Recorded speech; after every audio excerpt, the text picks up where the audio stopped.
सूरज हुआ मध्यम কানের নিচে থাবর মারুমে বেড়ে বিলাই থেকে কি তুমি ছাগল লইছো? হ্যাঁ, তোরে পাতা পুতা খাইতে কইছে কে ছাগলের মতো কইরা?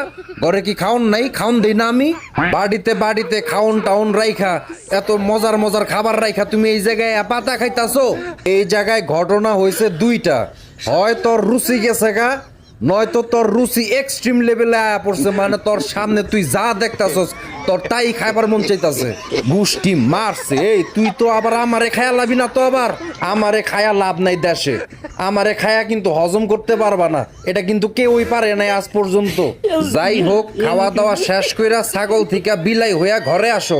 আমি গেলাম, ঘরে আয়া পড়ো, তাড়াতাড়ি এসে বইরো। রোদে কালো হয়ে যাবাগা, নিগ্রো হয়ে যাবাগা, নাইজেরিয়ান হয়ে যাবাগা। এমনিতেই কিন্তু রোদের তাপে মাথা আর ব্যাক সাইড কিন্তু কালো হয়ে গেছে গা। কাজেই আইসা পড়ো, ঘরে আইসা পড়ো।